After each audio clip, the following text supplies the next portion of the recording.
En el nombre de Jesús se secan esas palabras,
Estamos esperando el Mesías, pero para que Él llegue, le tenemos que preparar el terreno.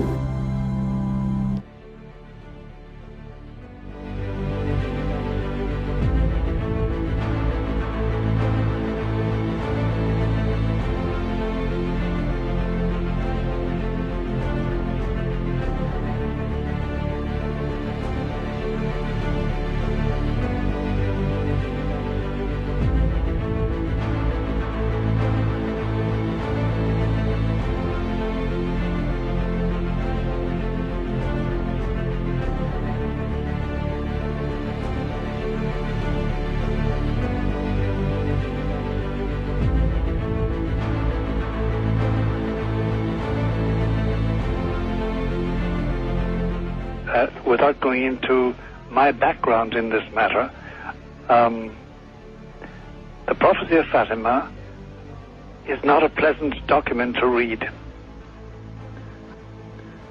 It's not pleasant news.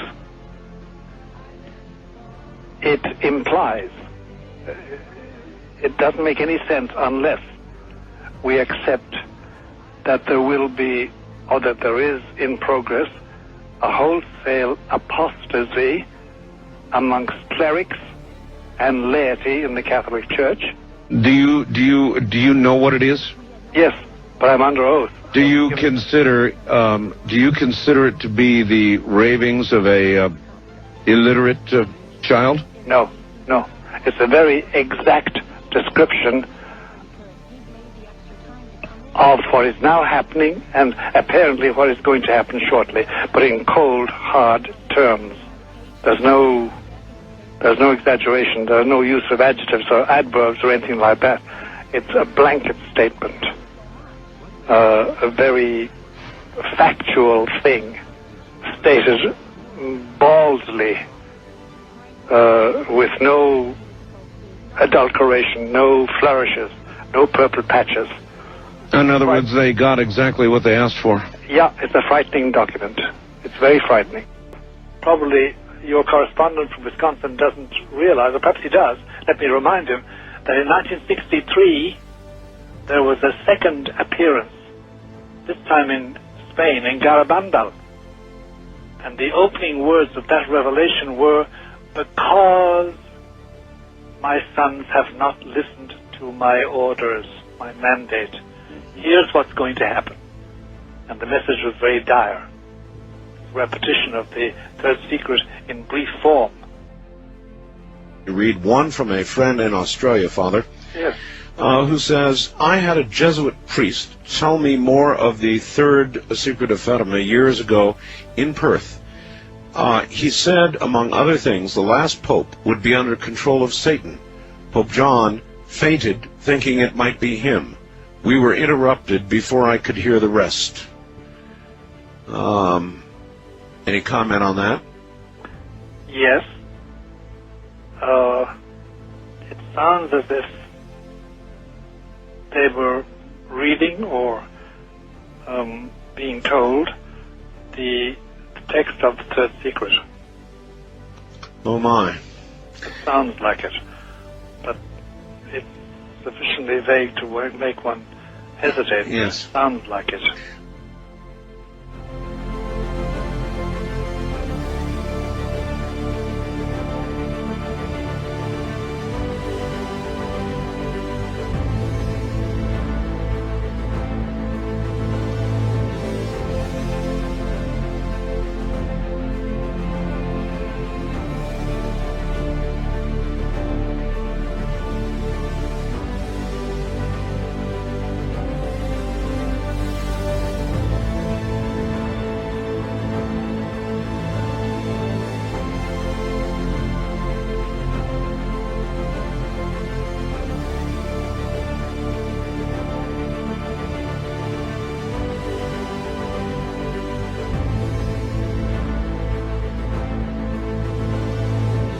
fue nuestra vocación religiosa la que propició el que nos encontremos en la vida.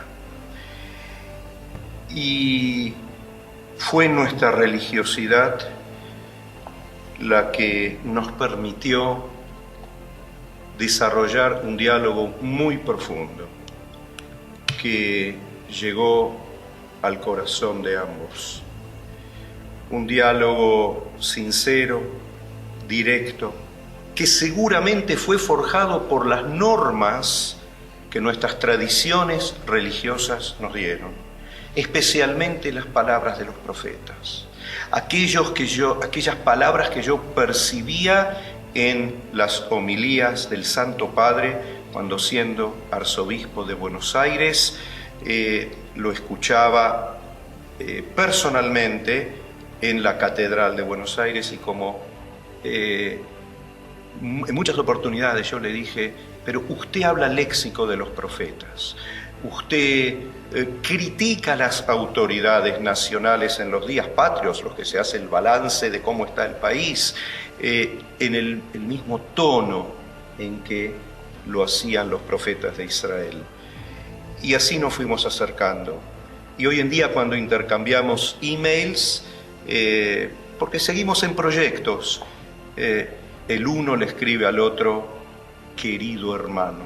Y no es meramente una manera de hablar, tenemos un diálogo tan abierto, tan profundo, un cariño tan profundo, el uno entiende al otro y ambos entendemos la vida, y yo creo, usted me dirá ahora, que ambos aprendimos a ser más observantes, más religiosos, más creyentes, esa es la palabra que siento, a través de nuestro encuentro, usando una palabra que le hubiese gustado a Buber, a Levinas y a los grandes del diálogo. Y así fue, ¿no? Fue una confianza mutua que fue creciendo, hasta el punto que él me entregó 2 veces su comunidad en 2 festividades para que les predicara. Un obispo católico predicando en una sinagoga. Y eso porque había una base de confianza total. Y porque sabíamos que en nuestro diálogo, y esto lo quiero subrayar, ninguno de los dos negoció la propia identidad. Y después siguió el programa televisivo, donde junto a un hermano nuestro evangélico amigo que está presente aquí hoy,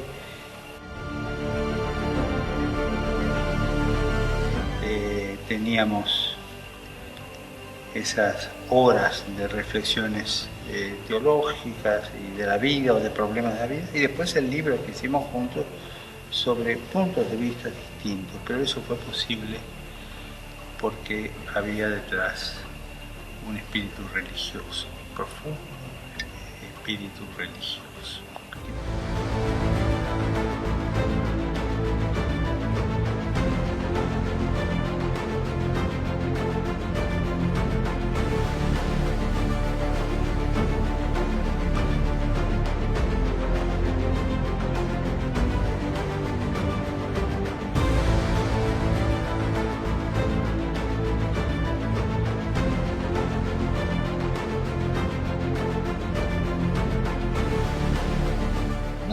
Mi vida religiosa se enriqueció con las explicaciones de él. Se enriqueció muchísimo, ¿no? Y supongo que también algunas mías, ¿no? Cuando, sin dudas. O sea, esto es así, así. Y yo fui entendiendo más la revelación y él fue entendiendo más la postura cristiana, pero o sea, se desarrolló desde la propia identidad, y eso es muy lindo. ¿Okay? Nunca me voy a olvidar que usted, un pequeño mensaje fue: usted y yo somos un signo de que se puede. Así, eso fue lo que se dijo, es lo que usted dijo. Y ninguno tuvo la pretensión de convertir al otro. Gracias. Y ninguno tuvo la pretensión de convertir al otro. Gracias.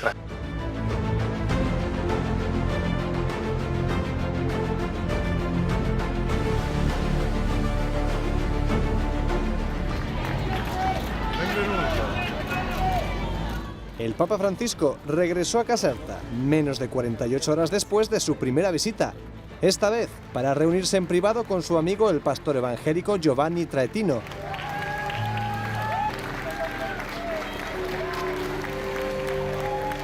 Pero por lo que se ve, no era el único que estaba entusiasmado con el encuentro. Decenas de personas de la Iglesia Pentecostal de la Reconciliación no escondieron su alegría. Durante la visita privada al templo, Giovanni Traetino invitó al Papa a rezar juntos el Padre Nuestro.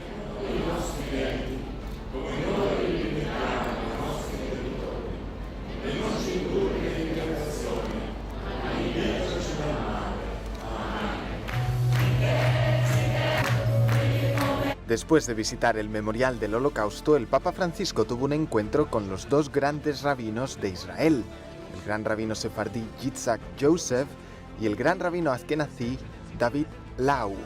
En su discurso, Francisco repasó la relación entre judíos y católicos desde el Concilio Vaticano II. Si trata di un legame che viene dall'alto, che sorpassa la nostra volontà e che rimane integro, nonostante tutte le difficoltà di rapporti purtroppo vissute nella storia. Francisco concluyó su discurso con un llamamiento a que esta relación siga viva. También pidió que aumente el conocimiento mutuo entre las dos religiones.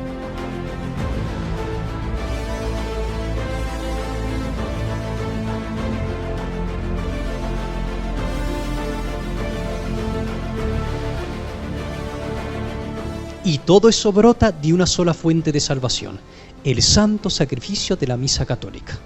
Esa es la fe única de la Iglesia. Del santo sacrificio de la cruz, porque solo Jesucristo es el único Salvador y no hay otro.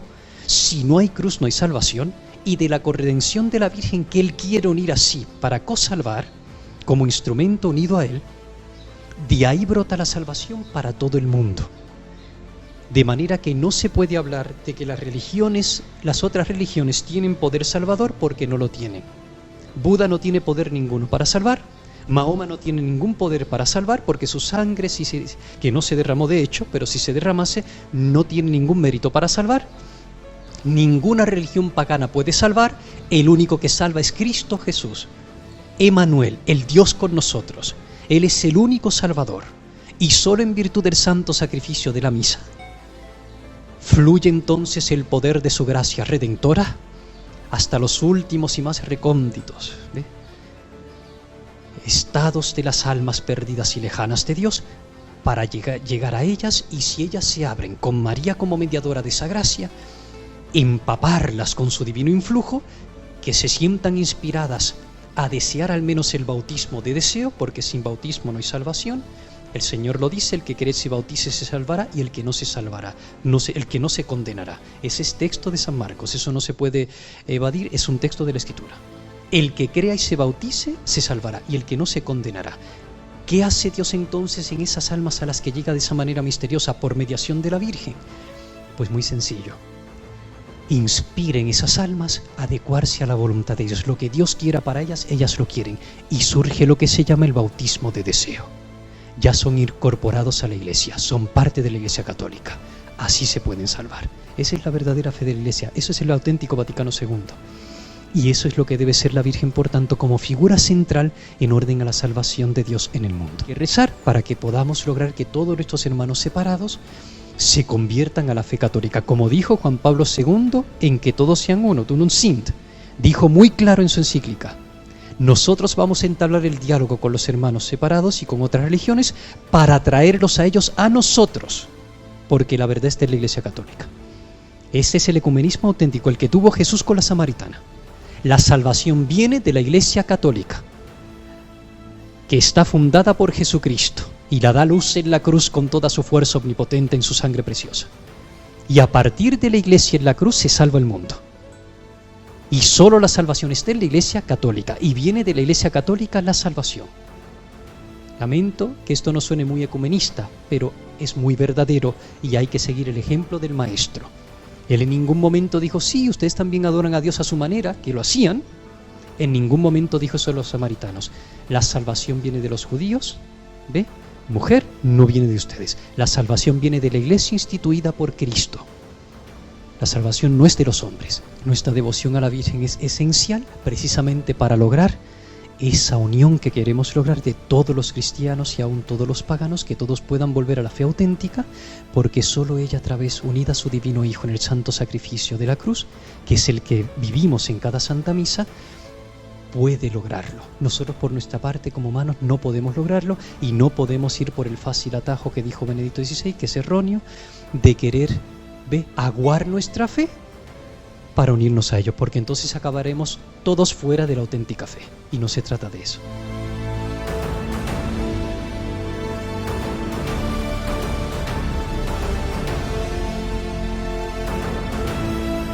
Estamos esperando el Mesías, pero para que Él llegue, le tenemos que preparar el terreno.